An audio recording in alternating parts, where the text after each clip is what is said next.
Graças a paz, amados, retomando aqui, né, os nossos trabalhos, os afazeres e principalmente aí, né, o estudo nosso referente ao livro de Isaías. Hoje nós vamos retomar lá o capítulo 7 do livro de Isaías, que retrata algo que há um tempo nós vemos falando, mas por algumas conversas, em algumas oportunidades, percebendo que nem todos os irmãos acreditam, né, nesse conceito que é bíblico, e nós vamos ver hoje que é bíblico. Vou baixar um pouquinho aqui, tá melhor. Que é bíblico, e em algumas ocasiões os irmãos demonstraram aí não concordar muito com aquilo que nós afirmamos, achando que é uma opinião particular, né, sobre as questões políticas do Brasil e do mundo. E esse texto é mais um dos textos que mostram claramente como devemos entender a nossa posição mediante a política e aos políticos, né?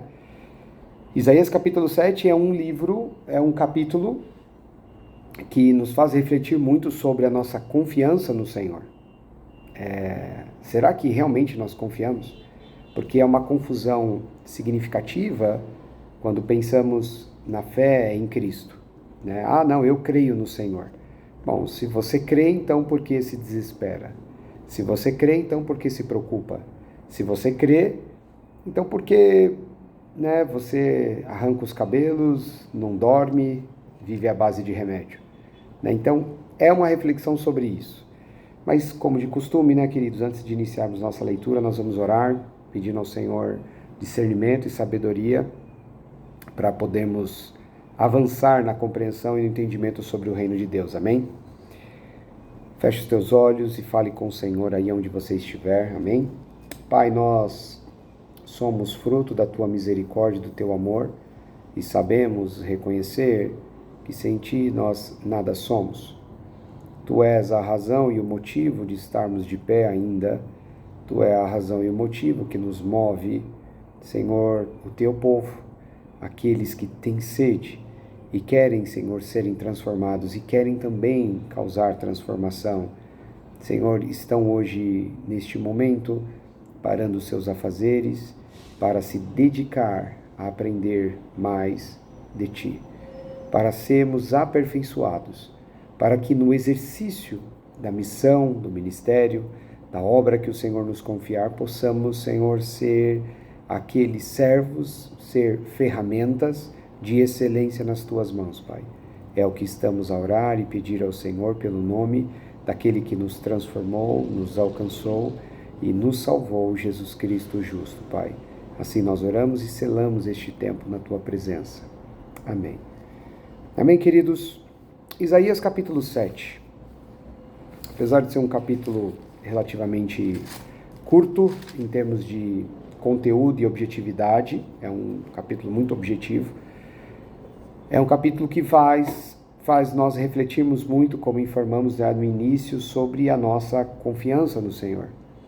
O capítulo conta a história de uma época em que o povo de Deus, os hebreus, eles estavam divididos entre uma parte que estava sobre a administração de Israel e uma parte que estava sobre a administração de Judá. Judá era ainda um lugar onde o povo tinha uma inclinação e um temor a Deus diferente do restante da nação.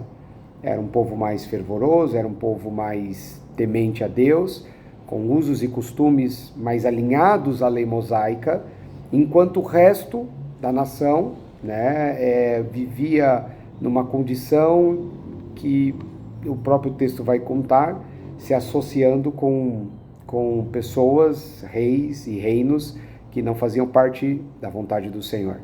Então, o que acontece é que existe aqui uma investida de um líder da parte de Israel, juntamente com o líder da Síria, inimigos do povo de Deus, eles se juntam para tentar destruir o reino de Judá, que ainda assim estava dividido. Então, só para vocês entenderem um pouquinho do contexto, e aí nós vamos iniciar a leitura e vamos compreender de forma mais detalhada, amém? Isaías capítulo 7, versículo 1 diz assim: Sucedeu, pois, nos dias de Acás, filho de Jotão, filho de Uzias, rei de Judá. Então, Acás, ele é rei de Judá, ok? Que Rezim, rei da Síria, terceiro personagem. Segundo personagem, Rezim, rei da Síria. E Peca, filho de Remalias, rei de Israel. Então nós estamos falando de Acás, nós estamos falando de Peca, que é rei de Israel, e nós estamos falando de Rezim, que é rei da Síria. São três. O rei de Israel, Peca, juntamente com o rei da Síria, Rezim, vão se levantar contra Uzias, rei de Judá, ok? Subiram a Jerusalém para pelejar contra ela, mas nada puderam contra ela. Então eles se juntaram para ir até Jerusalém, fazer guerra a este rei, que é o rei o rei Acás, que é filho de Jotão, que é filho de Uzias, ok? Então, eles intentaram uma guerra, uma batalha contra Acás para tomar Jerusalém. Versículo 2. E deram aviso à casa de Davi, que é em Judá, lá em Jerusalém, dizendo: a Síria fez aliança com Efraim. Então se moveu o seu coração e o coração do seu povo, como se move as árvores do bosque com o vento.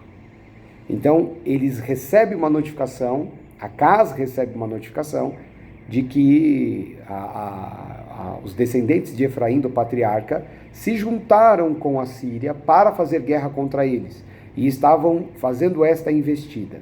Versículo 3. Então disse o Senhor a Isaías: agora tu e teu filho, Sear-Jazub, vai ao encontro de Acás, ao fim do canal do viveiro superior, ao caminho do campo do lavradeiro.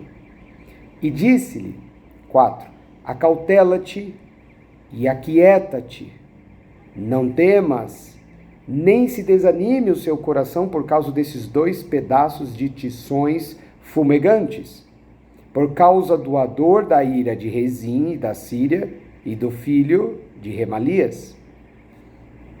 Quando Acás recebe a notícia de que 2 reis, inclusive um fazendo parte da mesma linhagem, né, dos patriarcas, deveria ser um irmão, né, um protetor, um aliado, estão se levantando para ir tomar Jerusalém.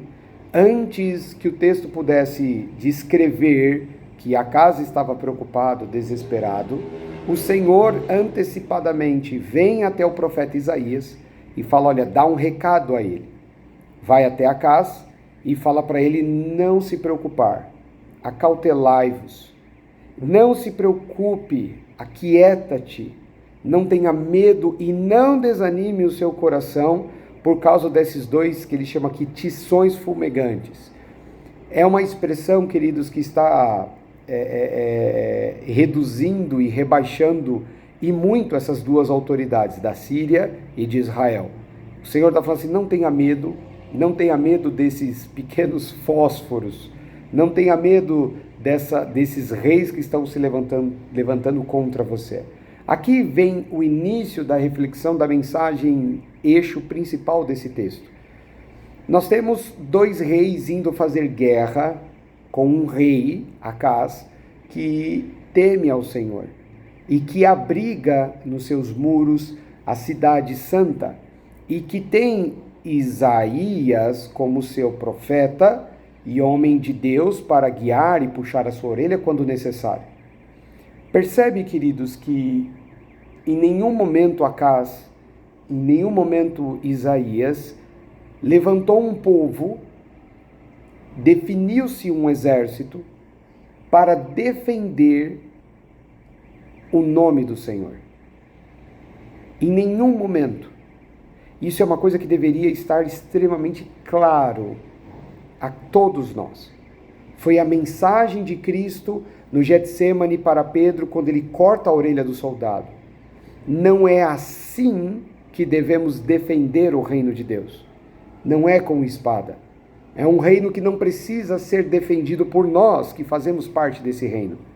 Então, quando Cristo no Getsemane traz essa mensagem, fala, se fosse necessário, se eu quisesse, eu rogaria ao Pai, e ele enviava legiões de anjos para me defender. O que Jesus está dizendo? Que ele e o reino não precisam ser defendidos. Concorda? Então, por que queremos defender o reino de Deus com políticos, com estratégias, com ações, com movimentos, se o próprio Cristo disse que não seria assim? Se aqui nós conseguimos observar com muita clareza que uma guerra desleal, injusta, está se levantando contra o povo do Senhor, genuíno e verdadeiro, e o seu líder não precisa se preocupar, o rei Acás, porque o Senhor vai protegê-lo. É muito claro, queridos, e apesar da igreja a maior parte da igreja não acreditar na prática, porque o que o Senhor diz no versículo 4 é: não fique desanimado no seu coração, entristecido no seu coração, não tenha medo, não se apavore, fique calmo, aquieta-te. Não se preocupa quem ganhou a eleição aqui ou acolá, quem está governando aqui ou acolá, ou estão dizendo que vão levantar-se contra a igreja. Não é nosso papel defender o reino de Deus, não é nosso papel defender o evangelho. Queridos, acima de todas as coisas, como Paulo diz no último capítulo da segunda epístola a Coríntios, a igreja de Coríntios, a verdade ela é absoluta. Ela não precisa ser defendida. Você precisa entender que ou você está ao lado da verdade, ou você está contra ela. Ela não precisa ser defendida, ela não precisa ser explicada. Ela não precisa ser explicada, ela não precisa ser convencida. A verdade ela é absoluta, independente do sol, da chuva, do vento, da opinião das pessoas, do comportamento do ser humano. A verdade ela está acima de todas essas coisas. De todas essas coisas. A verdade ela é absoluta. Então, antes que o rei Acás, ou até mesmo Isaías, pensasse em se defender dessa investida contra o povo de Deus, o Deus eterno de Israel se manifesta e fala assim: olha, já estou resolvendo, deixa comigo, eles estão se levantando contra mim, não contra vocês, é contra mim, então não se preocupe, não precisam ficar preocupados, não, deixa comigo, versículo 5. Porquanto a Síria teve contra ti maligno conselho com Efraim e com os filhos de Remalias, dizendo: vamos subir contra Judá e presta atenção nessa palavra, atormentemo-no e repartamos entre nós e façamos reinar no seu meio dele o filho de Tabeal. Olha que interessante, queridos. Peraí, só um segundinho. Uma luz apagou aqui. Deixa eu entender por quê. Eu acho que eu sei por que apagou. Acho que eu já sei por que apagou. Um minuto, queridos. Acho que assim, agora voltamos. Então, preste atenção que a investida contra Judá é tirar a paz dela, atormentar ela, deixar ela preocupada, desesperada com o que está para acontecer. O objetivo não era nem conquistar a cidade. Olha que interessante. O objetivo é atormentar. Queridos, o objetivo é desestabilizar. O objetivo é fazer você ter medo. O objetivo é fazer você naufragar na sua fé. O objetivo é fazer você parar de confiar em Deus. Não é nem tomar o que você tem. Não é tomar a sua casa, não é nem proibir você de orar, de ler a Bíblia, de falar o nome de Cristo. O objetivo é desestabilizar. É isso que nós precisamos entender, queridos. Crer verdadeiramente de que o inimigo, quando levanta líderes, políticos, juízes, pessoas que se levantam contra os princípios cristãos para tentar abafar, sufocar, impedir com que o cristão venha ser livre para exercer a sua fé. Todas as vezes que isso acontecer, não é nossa batalha que deve ser considerada para ser travada. O objetivo do diabo não é proibir os homens de ler a Bíblia. O objetivo do diabo não é perseguir ao ponto de... Queridos, isso ele já fez. Sejam sábios. O diabo, por quase 4 séculos, imprimiu uma perseguição contra a igreja do Senhor. E isso só trouxe prejuízos a ele. Porque quanto mais ele perseguiu a igreja, mais forte, mais ela cresceu. Então o diabo não é tolo de repetir erros antigos.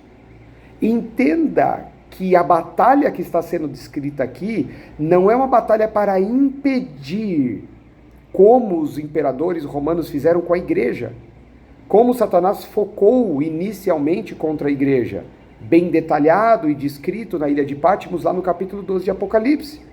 Não! Ele já proibiu, ele já impediu a igreja de se reunir, de orar, de ler a Bíblia. E isso fez com que a igreja se tornasse mais pura, mais cristalina e muito mais forte do que em outra ocasião. Então entenda que o que está desenhado no texto não é uma proibição. É um objetivo completamente diferente. É tirar a confiança. É desestabilizar. É fazer com que você não creia. Preste atenção. O que é mais eficaz, olhando para a história? Proibir as pessoas de congregar, proibir a impressão de Bíblia, proibir a leitura bíblica, proibir professar a sua fé em Deus por meio de Cristo. O que é mais eficaz? Proibir isto? Ou deixar que você continue indo para a igreja, deixar que você continue servindo a Deus, deixar de te dar toda a liberdade, mas criar ocasiões que te desestabilizam, que te faça ser incrédulo, que te faça desconfiar de que Deus te ama, que crie e cultive dentro de você medo, pavor, incredulidade. O que gera mais efeito? O fato de você poder ir para a igreja toda semana, todos os dias, o fato de você poder ler a Bíblia, o fato de você poder orar em qualquer lugar, num restaurante público, na rua, no ponto de ônibus, você pode dobrar o seu joelho e orar, e você não será preso, embute na mente humana de que eu sou livre para servir a Deus. É um grande engano.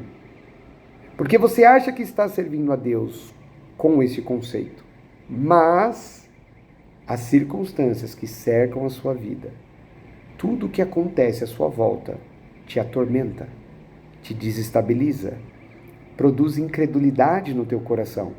Logo, sem fé é impossível agradar a Deus. Aqueles que recuam da fé, o justo viverá da fé, e se ele recuar, o Senhor diz, a minha alma não tem prazer nele. Então, o que é mais eficaz?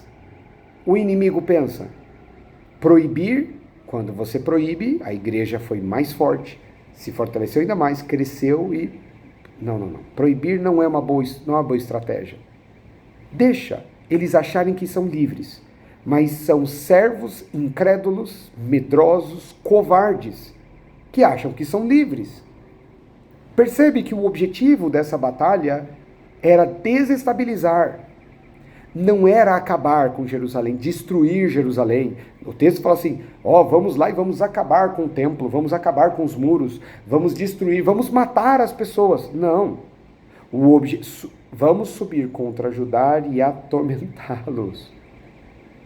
Desestabilizar, tirar a paz, é muito mais eficaz que imprimir uma perseguição e proibir o cristão de servir a Deus, de orar, de testemunhar do que Deus fez.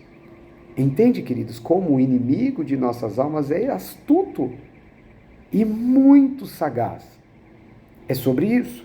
Enquanto você está sendo um crítico das igrejas, porque está errado, olha isso, olha o que aquele pastor fez, olha isso, está se criando na tua cabeça uma mentalidade de que você é diferente, de que você está acima de tudo isso, que você é um servo único e que Deus se agrada, mas está cheio de medo, incredulidade, mas está cheio de incertezas, está desesperado e arrancando os cabelos, porque os inimigos de Deus estão ganhando mais força e poder ao longo da terra. É exatamente o que o diabo quer que você sinta e faça. É exatamente o que o inimigo quer causar em você. Incredulidade, desestabilizar e não confiar. Por isso que antes dos inimigos declararem o objetivo deles aqui no versículo 6, no versículo 4, Deus já antecipadamente fala para o rei Acaz: acautela-te, aquieta-te, não tenha medo, não desanime o teu coração por causa desses dois reis aí. Relaxa, confia em mim. Ao mesmo tempo que Deus está trabalhando para que o povo dele confie nele, o inimigo está combatendo do lado oposto, que é desestabilizar para que não exista fé no Senhor. Segue o texto, 7. Assim diz o Senhor Deus, isto não subsistirá, nem tampouco acontecerá. Ninguém vai ser desestabilizado no meu reino. O Senhor dá essa palavra, forte declaração. Ninguém vai ser atormentado me servindo e confiando em mim. Ninguém vai ter sucesso, nenhuma investida vai prosperar para com aqueles que confiam em mim.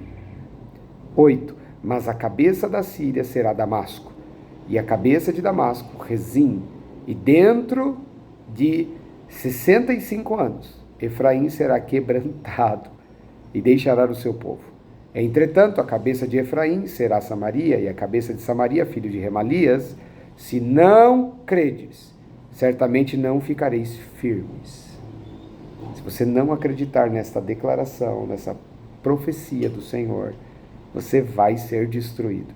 Deus está dizendo assim: não, ninguém vai pôr a mão no meu povo, ninguém vai destruir. Percebe, queridos, que a promessa do Senhor é de que nós não seremos destruídos se confiarmos nele. Mas se nós não depositarmos, como está escrito aqui, se você não confiar no Senhor, se você não ficar firme, você vai ser engolido por esse temor.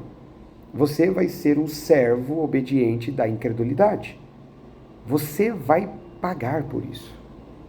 Ou você confia no Senhor, ou não. Ou você não faz parte desse reino. Fazendo uma observação rápida, né? Tivemos aí nos últimos dias a confirmação, né, da eleição do Trump.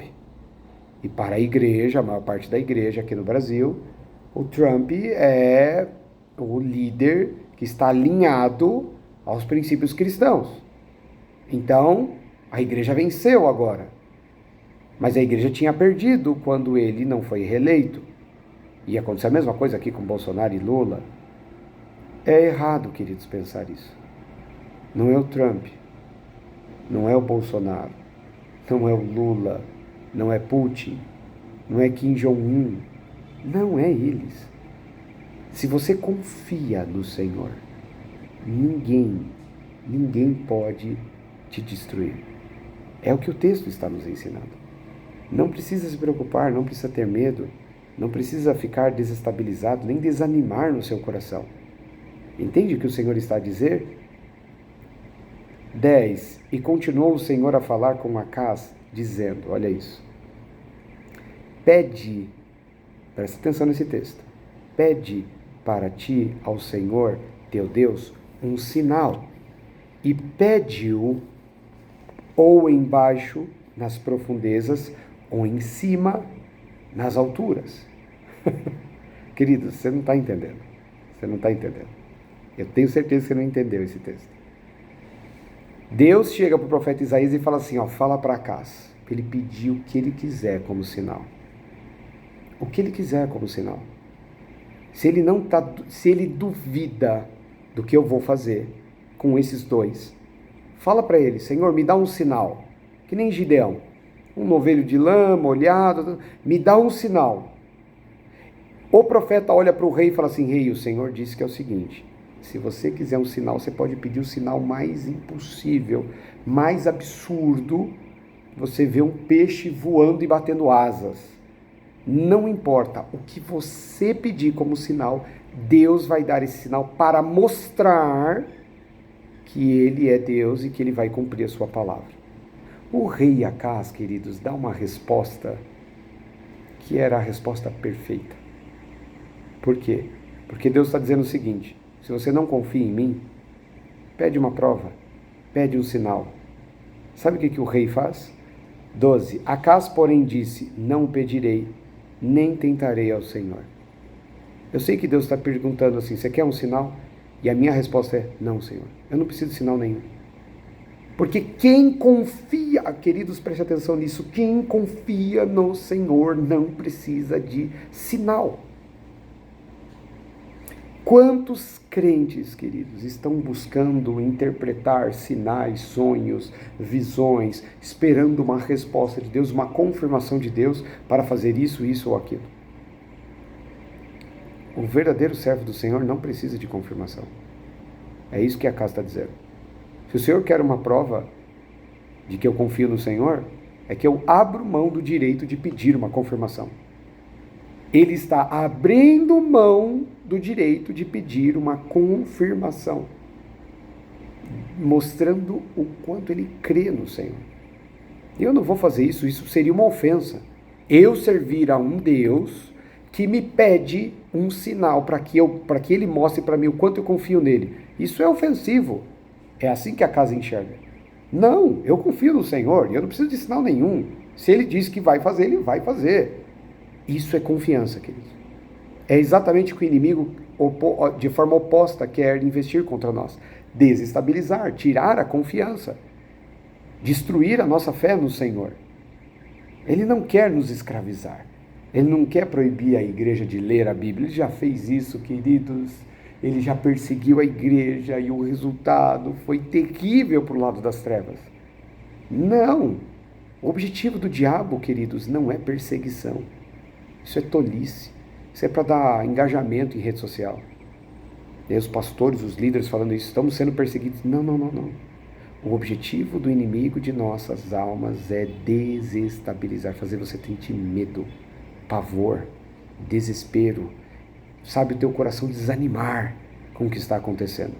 Se você se sente desanimado, se você se sente com medo, extremamente tomado por preocupação, saiba que, em primeiro lugar, o inimigo já está prevalecendo sobre a sua vida. Já está, porque esse é o objetivo dele. Acaz diz, eu não quero sinal. Se o Senhor está dizendo que vai nos livrar, eu vou dormir tranquilo. Eu vou até babar no travesseiro hoje, vou roncar, demonstrando o quanto eu confio no Senhor. Pronto. 13. Então ele disse, ouvi agora, ó casa de Davi, pouco vos é afadigardes aos homens, senão que ainda afadigareis também ao meu Deus? Portanto, o mesmo Senhor vos dará um sinal. Eis que uma virgem conceberá e dará luz a um filho, e será o seu nome Emanuel. Quando eu disse que vocês não tinham ideia do que estava acontecendo aqui, é sobre isso. Presta atenção. Quando Acaz olha para o profeta e diz, eu não quero nenhum sinal de Deus, eu sei que nós podemos confiar nele. Eu sei que ele vai nos libertar. Eu sei que ele vai nos livrar da opressão do inimigo. Eu sei que ele tem poder para destruir qualquer investida contra o povo dele. Eu não preciso de sinal. Então o Senhor olha para Isaías e fala assim: Isaías, fala para ele que agora eu vou dar um sinal. E sabe qual é o sinal? Cristo. Agora eu quero declarar que eu um dia enviarei a uma virgem e ela conceberá o Messias, o Emanuel, aquele que é o esperado, o desejado das nações. Este é o meu compromisso com vocês, esta é a minha confirmação. Queridos, esse texto vai além de uma batalha que estava para ser travada em Jerusalém. O texto é para que nós venhamos a entender o quão essencial é confiar no Senhor todo o tempo. O que o inimigo quer fazer conosco é nos desestabilizar. O que o inimigo quer fazer conosco é inserir medo no coração. O que o inimigo quer fazer conosco a qualquer custo é nos deixar desesperados. Olha, e agora? O que vai ser? Agora o que vai acontecer? Para onde esse barco vai? Meu Deus, vão proibir isso, vão proibir aquilo, vão fazer isso. Não, queridos, esse não é o objetivo do inimigo. O objetivo do inimigo é te deixar desesperado, é te deixar apavorado, com medo, com teu coração enfraquecido. Acas, queridos, com uma atitude ímpar, ele fala: eu não preciso de confirmação. O Senhor está conosco e nós cremos. Não importa o que aconteça, o Senhor está conosco. Nós fazemos parte do mesmo reino. Nós vamos enfrentar o que tiver que enfrentar. O que o Senhor mandar a gente vai fazer. Não precisa confirmar nada, não precisa mandar sinal nenhum, não precisa. Nós confiamos no Senhor. O Senhor fala assim: eu faço questão de dar um sinal. E sabe qual é o sinal? Que é o meu filho sendo enviado no ventre de uma virgem para libertar todo aquele que crer nele e não ser mais escravo, opresso das amarras da morte, do pecado, por meio dele. Olha que texto, queridos. Olha que texto maravilhoso. Mas isso é para aqueles que confiam no Senhor, não para as pessoas que andam amarguradas, reclamando, murmurando, julgando os outros, culpando os outros, achando defeito em todo mundo. É uma coisa que eu compartilhava hoje com uma pessoa sobre isso e quero compartilhar com vocês também. Queridos, as pessoas têm uma capacidade, uma habilidade tão grande de ver defeitos nas pessoas, de olhar com um nível de detalhamento e precisão os erros das pessoas, mas elas não conseguem ver as qualidades. As qualidades das pessoas não pesam mais do que os seus erros. Eu errei e falhei com a igreja e eu me sinto falhando com a igreja em algumas ocasiões. Eu me sinto que eu não, muitas vezes com intenção boa de fazer o que é certo, eu falhei com a igreja. Eu não fiz o que eu gostaria.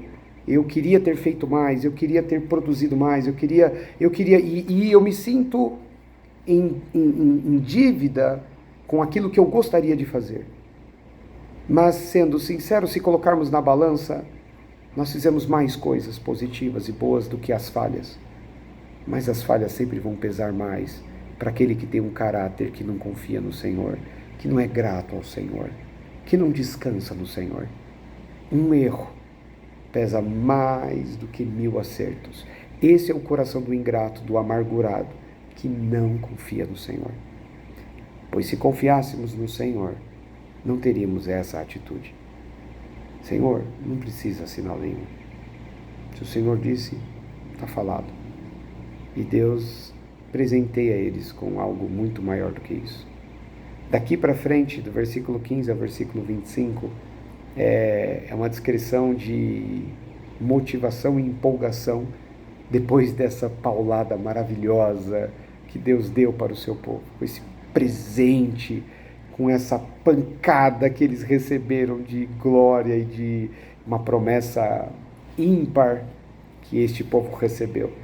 Então, a partir do versículo 15, ele diz assim: manteiga e mel comerá até que ele saiba rejeitar o mal e escolher o bem. Na verdade, antes que este menino saiba rejeitar o mal e escolher o bem, a terra de que te enfadas será desamparada com seus 2 reis. Mas o Senhor fará vir sobre ti, sobre o teu povo e sobre a casa de teu pai, pelo rei da Síria, dias tais, quais nunca vieram, desde o dia em que Efraim se separou de Judá. Porque há de acontecer que naquele dia assobiará o Senhor as moscas que há no extremo dos rios do Egito e as abelhas que andam na terra da Síria. E virão e pousarão todas nos vales desertos, e nas fendas das rochas, e em todos os espinheiros e em todas as florestas. 20. Naquele dia refará o Senhor como uma navalha alugada que está além do rio, isto é, com o rei da Síria, a cabeça e o cabelo dos pés até a barba totalmente tirará. Humilhação completa. 21. Acontecerá naquele dia que alguém criará uma vaca e 2 ovelhas, e acontecerá que, por causa da abundância do leite que las hão de dar, comerá manteiga e mel. Comerá todo aquele que ficar de resto no meio da terra. Sucederá também naquele dia em que todo lugar em que houver 1000 vides, do valor de 1000 moedas de prata, será para a sarça e para o espinheiro. Com arcos e flechas se entrará nele, porque as sarças e o espinheiro cobrirão toda a terra. E também a todos os montes que costumavam cavar com enxadas, e não irá, por causa do temor das sarças e dos espinheiros, mas servirão para se mandarem para lá os bois e para serem pisados pelas ovelhas. Esse texto denso e difícil de entender é muito precioso quando compreendemos. O que o Senhor está dizendo é que quando Cristo vier, vai mudar o valor das coisas. Não vai ser o ouro e a prata que vai ser o bem mais precioso dessa terra. Não vai ser as posses, não vai ser o dinheiro que vai ser o bem mais precioso. Mas fazer parte deste povo, seguir a este Messias, ser alcançado por esta palavra e ser transformado por ela e ser participante deste reino será a coisa mais preciosa que o homem poderá alcançar na sua vida aqui em terra. Esta é a promessa para aqueles que confiam no Senhor, para aqueles que depositam no Senhor toda a sua esperança, para aqueles que não perdem tempo murmurando, reclamando, julgando, condenando, falando mal das pessoas, mas aqueles que estão dedicados verdadeiramente a servir ao Senhor com todo o empenho do seu coração. Que este capítulo 7, que é um capítulo maravilhoso, de grande e profunda reflexão sobre em quem devemos depositar a nossa confiança. Um capítulo que nos ensina que o objetivo do inimigo de nossas almas é desestabilizar, é inserir o medo, a preocupação em nossos corações. Que possamos ser contados não com estes que desfaleceram, que ficaram atemorizados, que não confiaram no Senhor, mas com aqueles que depositam sua fé e coração, tudo que tem no Senhor e confiam nele somente. Que esta palavra continue fazendo efeito de transformação na sua vida, é o que eu desejo e peço ao Senhor.